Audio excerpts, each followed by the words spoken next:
All right, I'm really excited to be here. I know it's the last talk of the day, so probably 50% of you are sleepy. But it's the first talk that I give today, so I'm really pumped up and excited about this. I've been told that my accent is fine, but let me be honest, I'm nervous. I should be. So hopefully it will be clear. If not, just throw things at me. I'll catch some of them. Yeah, so let me start. Before I share a few words about myself, I want to share the problem that I want to talk about today. And it all begins when there are a few founders who start a company and they have this spark in their eyes.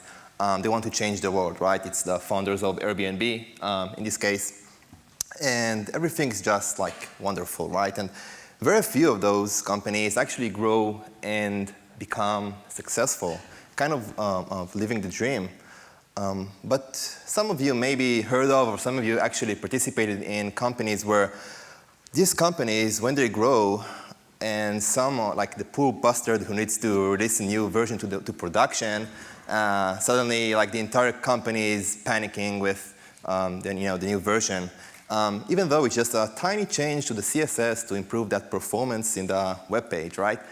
So the entire company just go crazy. And my question for today, and something that I would love to share with you, is how happiness looks like as the company scales. Okay, how can you take care of that? How can you make sure that your people are remaining engaged with their work and continue to be happy as the company grows? So this is me. When I practice this talk, this is the famous farewell of Twitter. And this talk is really, really hard because I need to talk with engineers about how to keep people happy and engaged. And it's kind of hard, and let me explain why. So imagine like an office where you see some engineers. Now, if you had the tools to zoom in and look at the setup that these engineers have, you would see some interesting stuff. So luckily for you, I have the tools, and if you focus on that engineer, and you'll see that she's using a mouse that I can swear that maybe you can light a cigarette. And there is that red button that God knows what it does. And if you go and look at that engineer, you see that she's probably the most effective engineer in the world. Just 3 buttons, 0, 1, and done, which basically everything that we need, right? And there is that guy that, yeah.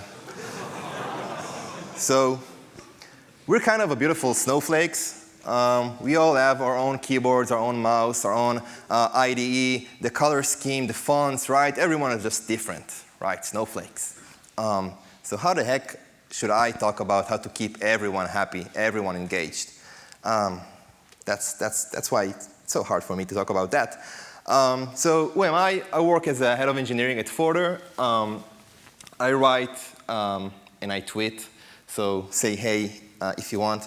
And you will see that next to my name is Oren Ellenbogen, and you'll see some crazy photos. You should be itching your head.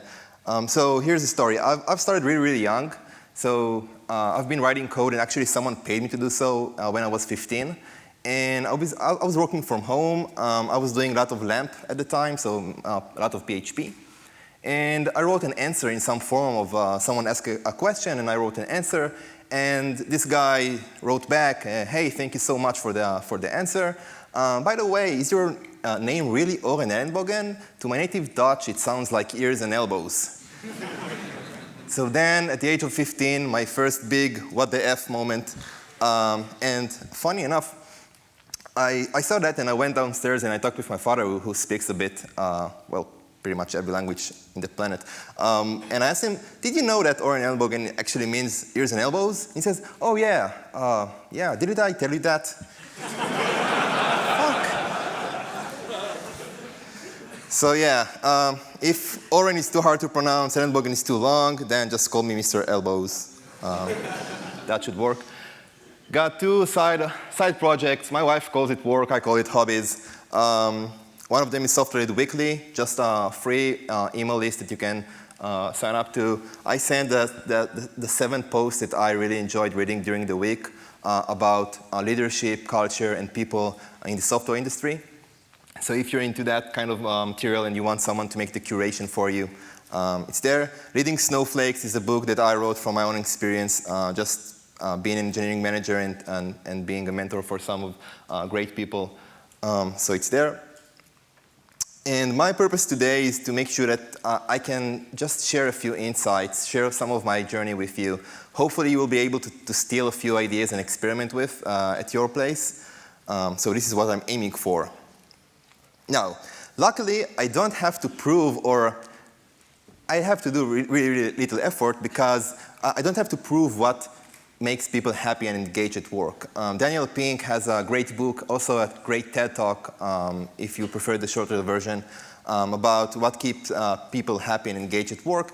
And he has listed 3 things. I think that some of you probably saw it before. Purpose is the reason that we're doing the stuff that we're doing. Autonomy, making sure that we have the ownership to do it on our own way without being micromanaged. And mastery is being able to do it well, right, to improve over time. So I think of these things as, it's not a checklist, it's not a Boolean things that you either have purpose or you either have autonomy or you don't, right? I look at it as sliders, okay? What are the things that your company is trying to optimize for? Which things do you put at the top and which things you're okay with that they are not at the top? And let's look for on a few examples. And luckily, I can play with the sliders on the right because I made these slides. So like Google, right? They have like an amazing vision, organize the world's information and make it universally accessible and useful. Now, big purpose, big vision kind of company. Now, regarding autonomy, there are some projects in Google that it's really hard to release new versions without getting a big approval, right? So autonomy is not a value that they're trying to optimize for. Mastery, of course, is something that they are really well known for. Many things came from Google, Angular, JS, Go, and many other concepts that were created there. Now, if you look at Facebook, again, very big, very powerful mission statement, make the world more open and connected. Regarding autonomy, it's well known for their hacker kind of style, fast iteration, so move fast, break things. Regarding mastery, well, they had a lot of PHP, so yeah. No, but I'm kidding, they have great technology in there. Gambling companies, print money, that's basically it. That's the vision, that's the purpose, obviously to the extreme, but they can have great autonomy, they can have great mastery, right? It's just a question of which of these slides would you like to put at the top, okay? What are you trying to really optimize for? And this is the questions that some companies just starting, the founders are just starting, they're not thinking of that, but obviously it's just built in within the company, just very much so like culture is a thing that you need to pay attention to, or it will happen anyway. But this optimization is something that in the past few years I'm really starting to think of in every company that I join or every company that I started. Because I believe that great culture and great working environment, it can happen only if you're hiring the right people, if you're hiring people that suit this kind of environment, okay? It also can happen only if you retain very specific kind of people. It doesn't happen in void. Now, GitHub, in the early years, I think it was changed. But they have this big no managers mantra. Like in every GitHub talk I've seen, there was these Venn diagrams where problems GitHub has and problems that managers know how to solve, and right, zero overlap. And they were really optimizing the autonomy, right? They wanted to look for engineers that were great at not only delivering code, but also to sell their features, right? To be sort of a marketeer inside of the company. They wanted people that can feel comfortable with flying all over the world and talk in different events and sell GitHub to other engineers. They were really focusing on autonomy. So some people, some engineers, even though they are great engineers, just wouldn't fit this kind of environment, right? If you prefer to have product managers and to have a cycle where things come and you have a product manager which decides which features to build, GitHub probably in the early days, was just a bad fit. Not because you're a bad engineer, just because that's not what the company is looking for. So try to at least be great at one of them, purpose, autonomy, and mastery, and hire people that you believe will shine because of it. Okay, people that if you're building, so for example, Khan Academy is a great, purpose-driven kind of company, right? And if you're an engineer, that's only matter to him the mastery, learning new languages, learning new technology. Maybe Khan Academy won't be the place for you because they're such a big purpose kind of company, right? Their founder created like thousands of videos on YouTube before he even started the company, right? They really care about changing the world, even more so than introducing Go or Rust in production. So I have these 3 things, and I wanted to make sure that I'll be able to provide some ideas. So I tried to take each one of those and see what kind of ideas you can play with. So let's talk about purpose. Now, purpose is not only about the vision of the product, vision of the market. It's also about your attitude, right? How you do things, how you build a company. And I would like to offer a very extreme, the pessimistic organization and the optimistic organization. So let's talk about the pessimistic organization first. So let's say that they're changing a code. There is a company out there that's changing a code and deploy it to production. Now, as it always happens, right? Something breaks and production breaks. Now, because in this company they don't have trust between different people and different departments, what happens is that they're starting to slow down. If something if the release is happening once every 2 weeks, then say, whoa, let's slow down because obviously we can't get it right. So let's deploy once a month.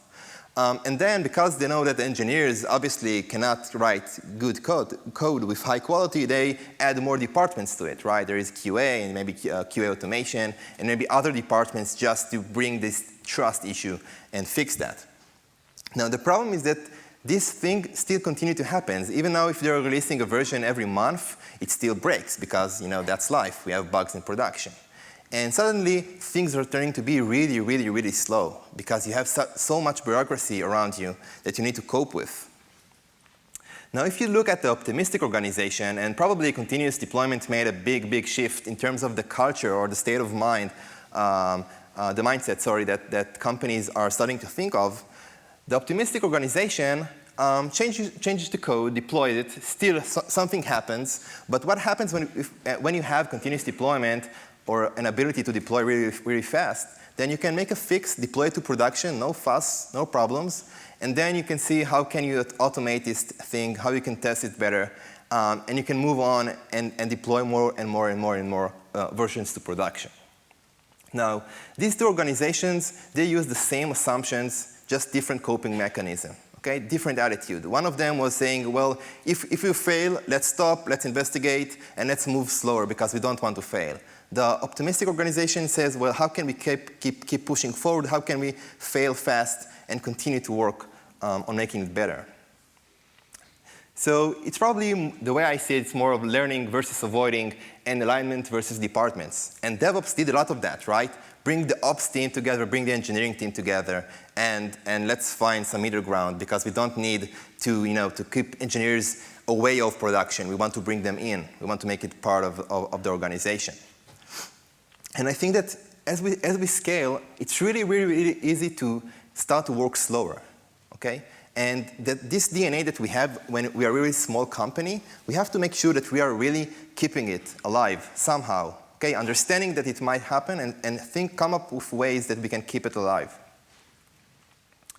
And I believe that attitude also builds momentum. Because if you look at, there are 2 cultural slides by HubSpot and Netflix. So if you look at if you just Google Netflix cultural slides or HubSpot cultural slides, you'll see a great attempt by the company to explain the internal culture that the company has. Now, I'm not saying that this is 100% fact of what actually feels working in these companies, right?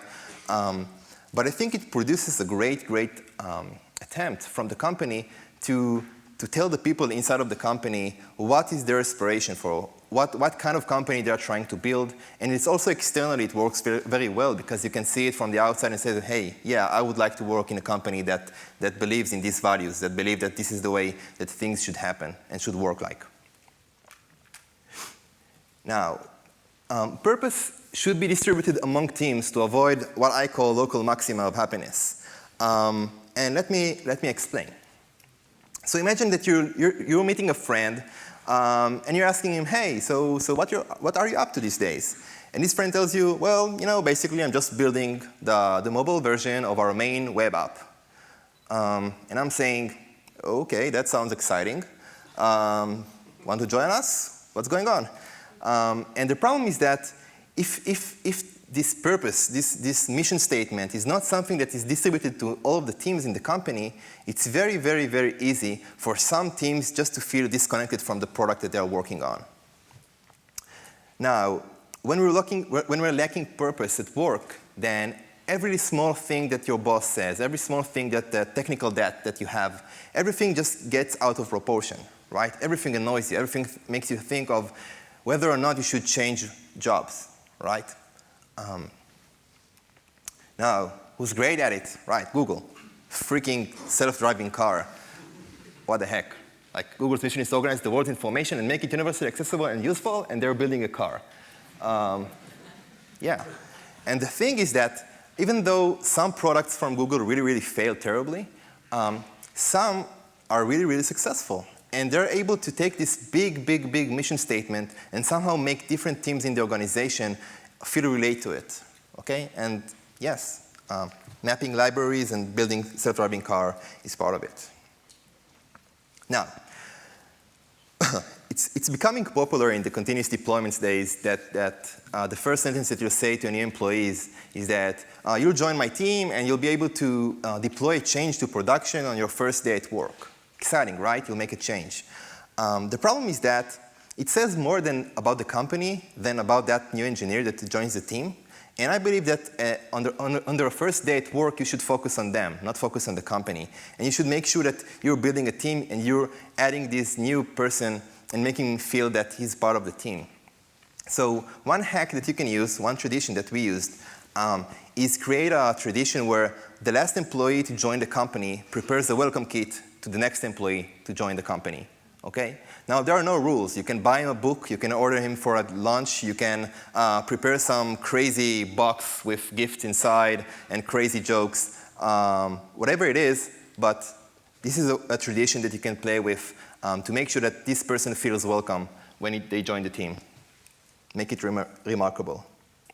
Now, autonomy, I have one thing that really works well for me is that you should define your expectations with people and be very, very, very explicit about that, okay? And you have to focus on telling the how, telling the what, not the how, okay? And if you look at performance-wise, you can say, well, I want the page to render under 100 milliseconds rather than the technology stack that we should use. And if you're looking at the people skills, you can say to the engineer, to your teammates, I prefer you to stay communicative, regardless if things are on time or not. Rather than, I want you to Slack me every day or to send me an email or to catch me before you go home and tell me how things are going. Now, Luke Levesque has a great blueprint, which he made, kind of the blueprint for him, like his quirks. And the thing is that he sits with his employees, new employees that join his team, on their first week at work, and he goes over the things that really, the small quirks that makes him really like angry or happy, and he talks about that because he wants to make sure that a new engineer, when he joins the team, he will feel welcome, and he will also understand what makes the teammates work well together and what's not. So if you can Google it up, Luke's blueprint. It's a great post, and I think it's a great experiment with making things really, really explicit on their first day at work. Mastery, because we're engineers and that's the topic. So Google Colab. So if you have an infrastructure in place and you have building blocks on top of it. So for example, at Google, there is a concept of code labs where, so Google implemented a very specific way to do MapReduce, right? So there is a concept of MapReduce, and Google has a very specific infrastructure that's implemented. So if in your place you have some infrastructure, for example, you're using Storm or using Spark or using anything else, and you build something concrete on top of it, you can make sure that the onboarding process not only explains the concept of what is Spark and what is Storm and how can you use it, but also how can you use the infrastructure that's already in place inside of the company, so you'll be able to feel a bit more productive and effective at work. Second is Amazon's bar raisers. And this, I really, really enjoy this concept, and I've used it before. So bar raiser is that people in the organization where there is an unanimous kind of feeling that they're the kind of the elite people in the company, best at what they do. And they've also been there enough at the company to understand what is the culture, what are the quirks inside of the company, what is the bad parts and the good parts. And what they do with those bar raisers, rather than just adding them more, just throwing a bonus or adding an improved title, they're letting them be part of the interviewing process. So, for imagine, I've been interviewing people for product manager position, even though I've been working as an engineer all of my life, right?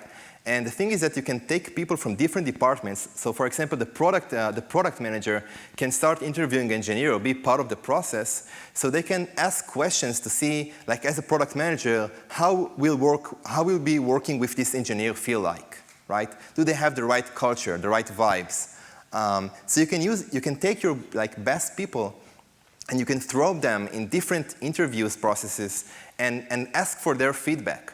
And I think that's really empowerment as an experience to be, all of a sudden, as an engineer, being part of the hiring process of product managers and have enjoying the responsibility there.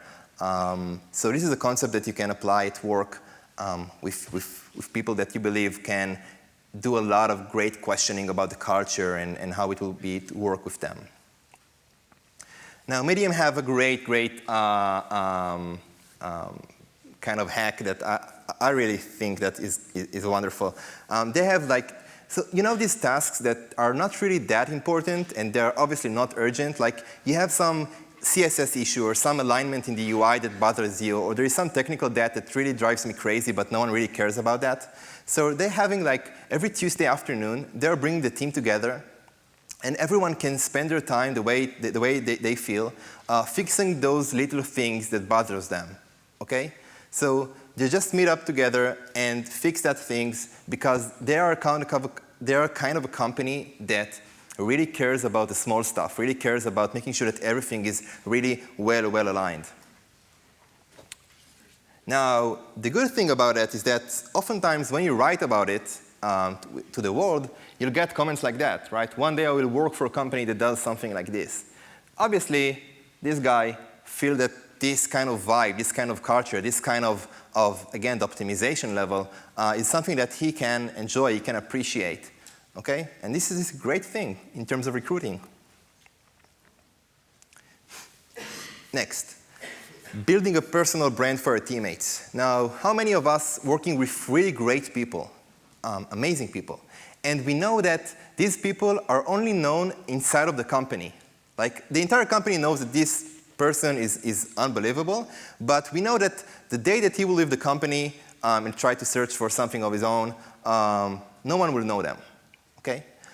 For me, that's a waste. That's a waste. We have to make sure that we're building a brand for every engineer in our team, in our company, and make sure that we put them in front. Why? Because if you think of Facebook or Google, right, who do you know there? You know Mark Zuckerberg, you know Sergey Brin or Larry Page, right, the founders. But actually, if I join Facebook, I want to be working with Mark Zuckerberg, right? So it's better for me to understand who are the real people, who are the real people in the teams that I might join and work with someday. And this really helps a lot because you can attract, you can make sure that people will say, hey, this, she's looking really, really smart. I really like the topic that she chose. I want to work with someone like that. Now, an example from my experience is There is, we were using Amazon Redshift as an analytical database, and we were looking for some UI on top of Redshift. And it turns out that there is a company in Israel called Everything.me, and Arik is the guy who open sourced this project. And it was really, really great to see Arik. He's not one of the founders, right? He's one of the people, one of the engineers in the team. And you can look at the documentation, just see the kind of attitude, the kind of the culture that they have there.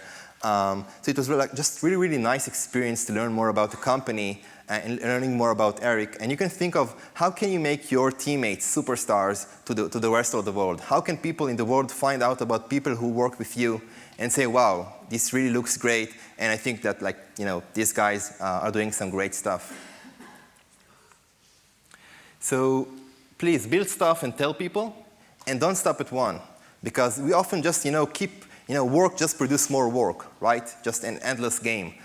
So make sure that once you're producing work, once you're building stuff, tell people about it, share it with others, and make sure that you're putting your people, your teammates, at the front of the stage. Now, lastly, number 5. Rands in your pose. Michael Opp, this blog is awesome. Read it. This post specifically is really awesome. And it's called Bored People Quit. And what it talks about is that bored people quit. And they quit. Yes, shocking. And they quit because they just don't know what to do next, right? It feels like the company doesn't have anything to offer them. So I would suggest to have a growth plan ready for every kind of people that you have in your teammates, right? So if it's junior engineers, just let them practice because everything is pretty new to them, right? Just throw them at different bugs, different features, just let them practice. If it's experienced engineers, make sure that not only they're practicing, they're also starting to build trust inside of the organization. So once they're saying, hey, let's bring MongoDB, or let's use Redshift in the company, other people will say, yeah, that sounds okay, and we actually trust that person to come up with a plan, come up with milestones, come up with risk analysis, because we trust them to actually make it happen.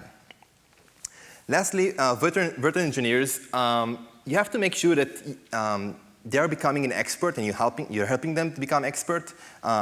So focus on that, or if they prefer to make a pivot, like there is a lot of conversation going about growth hackers in the past couple of years. So many engineers just took the path to marketing, and just because they are builders and with good sense of marketing, they can just utilize it better. So figure out what you can do, what you can offer these people so they won't leave you to the next company. So what's next? Steve Blank said the startup is not a smaller version of a large company, because startup doesn't have product market fit, doesn't have a scalable business model, right? Just different animals. I'm saying a large company doesn't have to be like a bad, stupid version of a startup. It doesn't have to be. So pick your sliders, okay? Hire people that will fit these sliders that you're trying to optimize for. Try stuff, tell people, okay? Do it.